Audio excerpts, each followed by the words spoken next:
Hello friends, આજે આપણે નવી રીતથી દૂધીનું શાક બનાવશું. જેને દૂધીનું શાક નથી ભાવતું એ પણ હસે ખાઈ જાય એવું ટેસ્ટી બને છે આ શાક.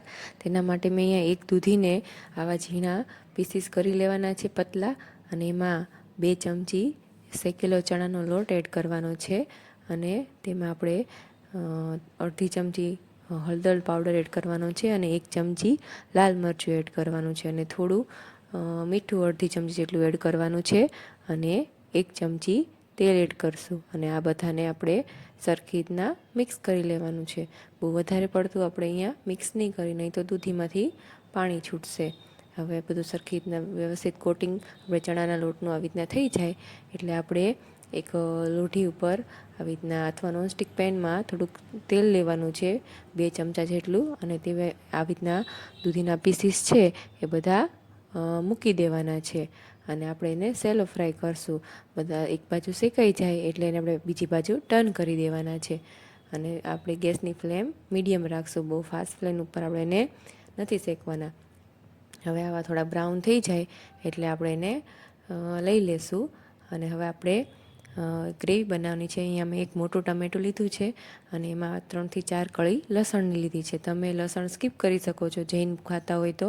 અને 7 થી 8 કાજુ પલાળેલા મેં લીધા છે, અને તેને આપણી સરસ પેસ્ટ બનાવી લેવાની છે મિક્સરમાં.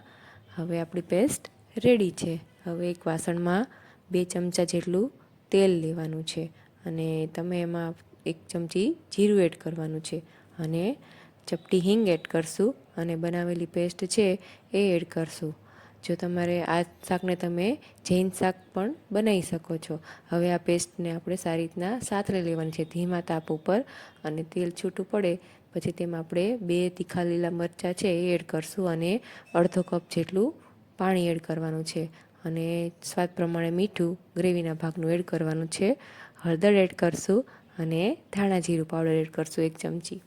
અને તેમાં આપણે તીખાશ ખાતા હોય તે પ્રમાણે લાલ મરચું એડ કરવાનું છે. અહીં મેં 2 ચમચી લાલ મરચું કાશ્મીરી એડ કર્યું છે, અને ચપટી ખાંડ એડ કરવાની છે. ગ્રેવીને પહેલેથી બહુ જાડી રાખવાની નથી, આવી થોડીક મીડિયમ પતલી ગ્રેવી રાખવાની છે. હવે આપણે દૂધીના પીસીસ છે એ એડ કરી દેવાના છે, અને ઉપરથી થોડી કસૂરી મેથી એડ કરવાની છે, અને એને 2 મિનિટ ઉકળવા દેવાનું છે. જો તમને ગ્રેવી થોડી જાડી લાગતી હોય તો તેમાં તમે થોડું પાણી એડ કરી શકશો, કેમ કે શાક ઠરશે તો વધારે ગ્રેવી જાડી થઈ જશે. ઉપરથી થોડુંક તમે કોથમીર એડ કરી અને પછી આપણે એને રોટલી, પરાઠા અથવા રાઈસ સાથે સર્વ કરશું. તો તૈયાર છે દૂધીનું નવી જ રીતથી શાક, જે પંજાબી શાક જેવો ટેસ્ટમાં લાગશે, અને તમને બાળકો જે નહીં ખાતા હોય તે પણ હોશે ખાશે. તો તમે એકવાર જરૂરથી ટ્રાય કરજો, અને મારી ચેનલને લાઇક, શેર અને સબસ્ક્રાઈબ કરજો. Thank you.